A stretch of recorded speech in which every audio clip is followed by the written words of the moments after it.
खंडेरायाच्या चरणी नतमस्तक झालो आहे माळेगावच्या, नांदेड जिल्ह्यातल्या माळेगाव.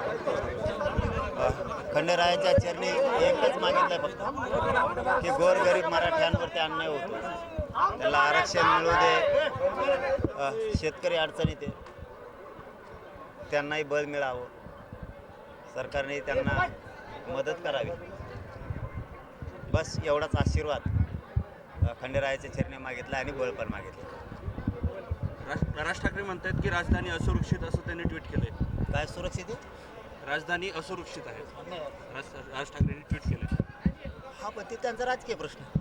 मला वाटलं मायावर काही केलंय, मायावर मागं केलं तर आता नाही करीत ते. नवीन वर्षाचा संकल्प काय असतो? आम्हाला नवीन वर्ष आहे की नाही असं होतं. सुख आमच्या वाट्याला आलंच नाही. गोरगरिबांनी लेकरं शिकवायचे, पण आरक्षण नसल्यामुळं त्यांचं आयुष्य बरबाद व्हायचं. आमच्या आईबापांना, कष्टकऱ्यांना, गोरगरीब मराठ्यांना सुख आणखीन बघितलंच नाही.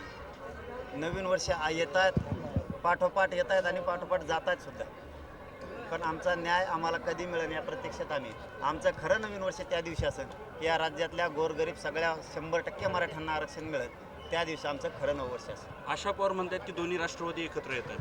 कोण? आशा पवार म्हणतात दोन्ही राष्ट्रवादी एकत्र येत नाही बाबा, ते राजकारणाचा महाविषय नाही. ते एकत्र या नाही तर तिकडे नदी नाही, आम्हाला काय त्याचं काहीच नाही. आपलं सामाजिक, आणि आपल्याला बोललं की सोडीत नाही.